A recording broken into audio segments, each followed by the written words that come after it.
Welcome back to the deep dive. Before we get into the weeds of software architecture, let's maybe start with Charles Darwin. He had this great insight. Ah, the quote about survival. Exactly. It is not the strongest of the species that survive, nor the most intelligent, but the one most responsive to change. And that's not just biology, is it? It's really the core mandate for, well, pretty much every software system out there today. Absolutely. So today, we're tackling modifiability. It's one of those crucial quality attributes you just can't ignore. Right. We're digging into the architect's playbook here, specifically the chapter focusing on the one constant we all face. Change. Software always changes. Yeah, you're adding features, fixing bugs, tweaking the user experience, maybe bringing in new tech. It's constant. It really is. And our goal today, our mission, if you like, is to break down how architects plan for that. It's fundamentally about lowering the cost and, importantly, the risk of making those changes over the system's life. So for you, the listener, this is your path to understanding how to build systems that can actually adapt, Yeah. without getting buried under technical debt later on. Hmm. We're looking at the architect's strategy for the inevitable. Precisely. Okay, so where does an architect start? Planning, right? Before we even get to specific tactics, the source material lays out these four critical questions. What are they? Yeah, these are foundational. First, what can change? And people often jump straight to functions, but it's much wider. Like what? Well, think about the platform, the hardware, the OS, or the environment, maybe new systems it needs to talk to, new protocols. Even the quality attributes themselves might need to change, like needing better performance, more reliability. Oh, and capacity scaling up for more users. That's a big one. Okay, that makes sense. Yeah. So once you know what might change, what's next? Then comes the reality check. What is the likelihood of the change? Because let's face it, you can't architect for every single possibility under the sun. Right, you'd never ship anything. Exactly. You'd spend all your time and money preparing for things that might never happen. So architects have to make some tough calls, focus on the changes they think are genuinely likely. It's a bit of a bet, really. A calculated risk. Okay, third question. This one's about process. When is the change made and who makes it? This is critical because the when dictates the kind of architectural support you need. What do you mean by when? Is the change happening when a developer writes source code? Or maybe later, at compile time, using switches? Or during the build, swapping out libraries? Or even later at configuration time via parameters? Or right at runtime, maybe using plugins? And the who matters, too. Absolutely. Is it a developer doing the change? An end user? A sysadmin? Or, increasingly, is it the system itself adapting? Each of those implies different mechanisms. Which leads perfectly into the final question, the bottom line. What is the cost of the change? Right. And there are two sides to this cost coin. First, the cost of putting the mechanism in place to allow the change, maybe buying or building some framework. Like a UI builder tool or something? Yeah, exactly. And second, there's the cost of actually making the modification using that mechanism each time it happens, which for some self-modifying systems could actually be near zero per change, but the initial mechanism cost might be high. Okay, so how do you weigh those costs? You mentioned a bet earlier. There's a kind of simplified equation the source uses to think about this justification. It goes something like, none dollar times the cost without the mechanism should be less than or equal to the cost of creating the mechanism plus dollar times the cost using the mechanism. Let me break that down. N is the number of times you expect to make that kind of change. Exactly. N is your prediction. Let's say you think you'll need to tweak some configuration 50 times over the system's life. That's your N. Okay, so if doing it manually each time is super expensive, but building a config tool is a big one-time cost plus a small cost each time you use the tool. Right. If N is high, like 50, investing in that tool probably makes sense. But if N turns out to be, say, only 2... Then you over-engineered it. You spend a lot up front for very little payback. Precisely. That's the opportunity cost. You could have spent that effort elsewhere. So getting N right, or at least reasonably close, is key. It's about balancing that upfront investment against future pain. So you're constantly walking this tightrope between enabling future change cheaply and not overspending on flexibility you might never need. That's the architect's challenge in a nutshell, minimizing future technical debt without going broke on mechanisms for low probability changes. Okay, let's dig into modifiability itself. It's a big term. The source breaks it down into different Flavors, right? Starting with scalability. Yeah, scalability is probably the most familiar. It's just about handling more of something, usually by adding resources. We talk about horizontal scalability, that's scaling out. Think adding more servers to a cluster. Right. And vertical scalability. That's scaling up, making a single machine more powerful, adding more RAM, faster CPUs, that kind of thing. And in the cloud world, we hear elasticity a lot. Is that different? It's essentially horizontal scalability, but with the added dimension of being dynamic and automatic in cloud environments. The system can grab or release resources from a pool as needed, responding to demand shifts. Got it. What other flavors are there? Next up is variability. This is about supporting a set of pre-planned variations of a system. Think of a software product line. Like having a base product and then slightly different versions for different customers. Exactly. You want to share as much engineering work as possible across those versions, but have mechanisms in configuration, maybe different modules to handle the specific variations needed for each context. Okay. Then there's portability. Right. How easy is it to move the software from one platform, say Windows, to another, like Linux? The key here is usually minimizing and isolating those platform-specific dependencies. Often using a virtual machine or some abstraction layer. Yep, that's a common approach. Abstract away the platform details so your main application code doesn't really care where it's running. And the last one mentioned is location independence. Crucial for distributed systems.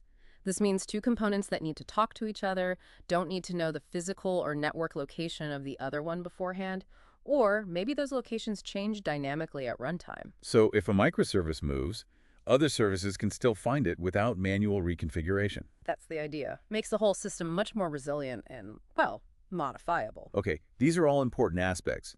How do architects make sure they're thinking about them properly when designing for a specific change? The source mentions the general scenario framework. Ah, yes, the general scenario. It's basically a structured way to describe a modifiability requirement or analyze a potential change. It forces you to be specific. It has 6 parts. Let's walk through them. Okay. First, the source. Who or what is initiating the change? Is it a developer, an end user, maybe the system itself? Then the stimulus. Yeah. What is the change? Adding a feature, fixing a defect, changing performance needs, moving a service. Third, artifacts. What parts of the system are actually getting modified? Is it source code, configuration files, database schema, specific components? Fourth, environment. When does this change happen?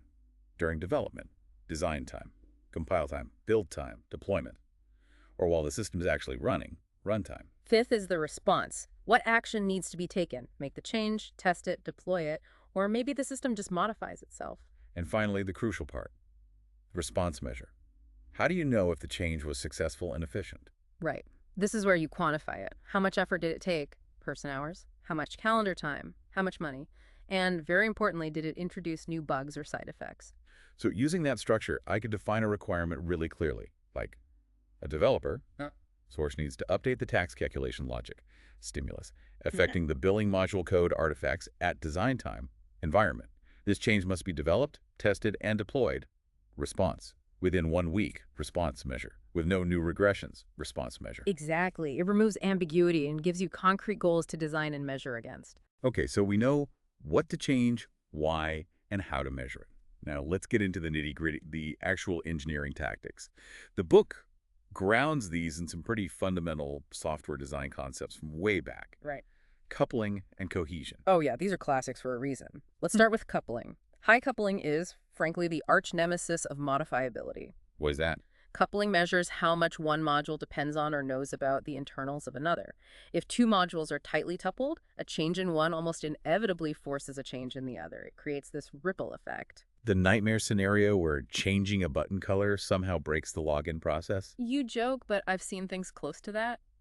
High coupling means changes are risky, time-consuming, and expensive because you have to trace and fix dependencies all over the place. Tactics here focus on reducing that dependency, often by introducing intermediaries. Okay, so low coupling is the goal. What about cohesion? Cohesion is the flip side, the positive quality we want. It measures how well the responsibilities within a single module belong together, how focused that module is on a single purpose. So high cohesion is good. Very good. If a module is highly cohesive, say, it handles all aspects of user authentication and nothing else, then a change related to authentication is likely contained entirely within that one module. It doesn't spread out, makes changes much easier and safer. Makes sense. What else influences the ease of change? The source mentions size and binding time. Right. Size is pretty intuitive. Bigger modules are just harder to understand and modify than smaller ones. But binding time is really interesting. What do we mean by binding time here?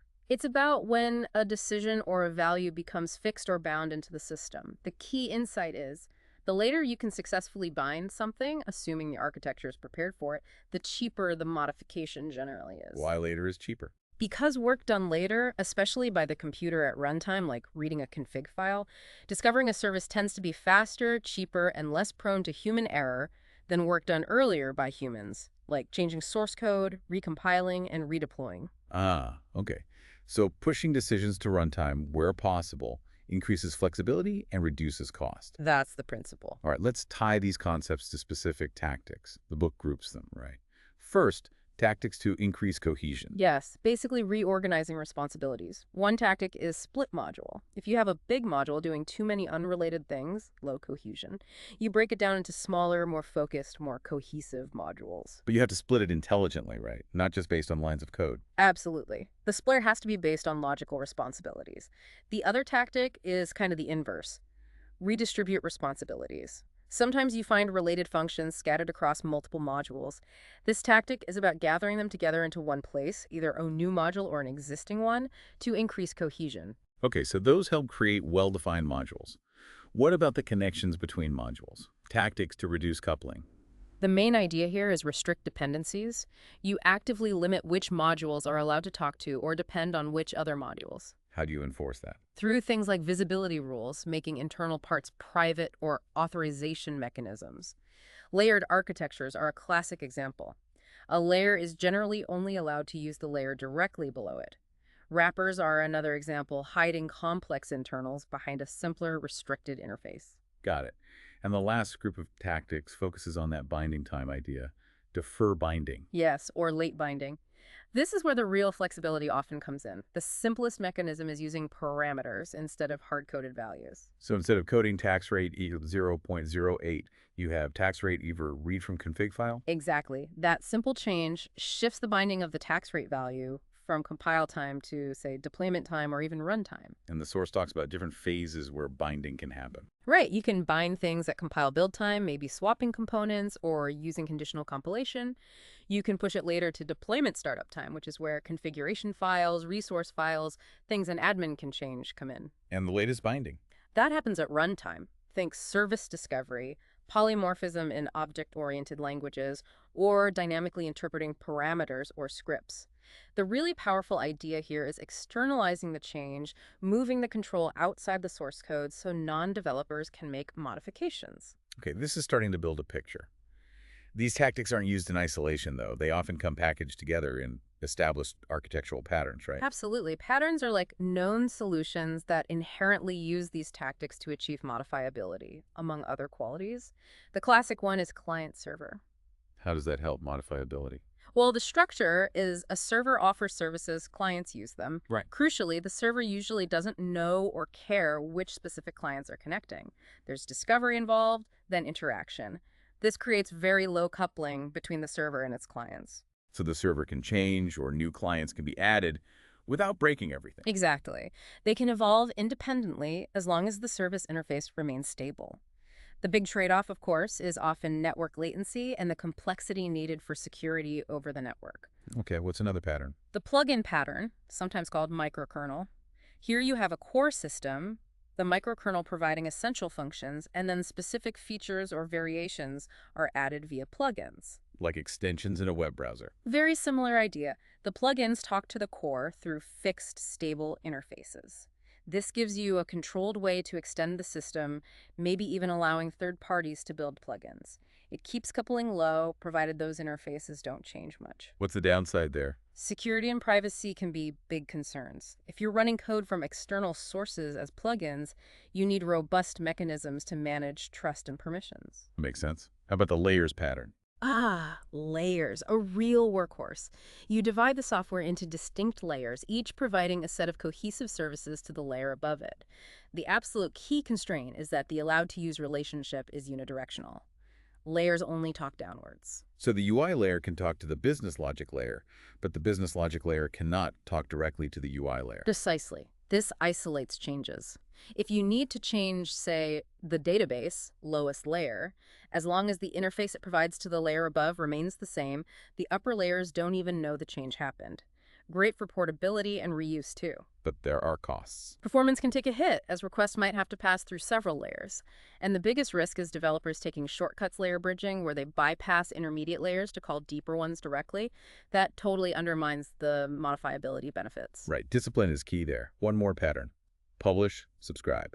Yep. Increasingly common, especially with microservices and event-driven architectures. Components communicate indirectly by publishing messages, events, to some kind of central infrastructure, like an event bus.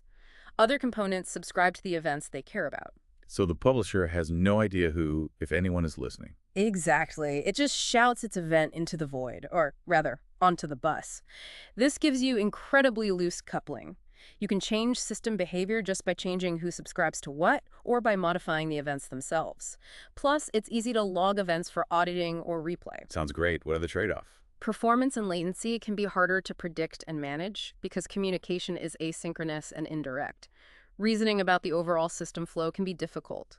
And things like end-to-end security become more complex when you have that intermediary bus. Wow, okay. So wrapping this up, it seems modifiability isn't just one thing. It's this constant challenge woven through all architectural decisions. It really is. It's about applying these tactics, reducing coupling, increasing cohesion, deferring binding, and using established patterns to manage that inevitable change, that technical debt, so the system can actually survive and adapt cost-effectively.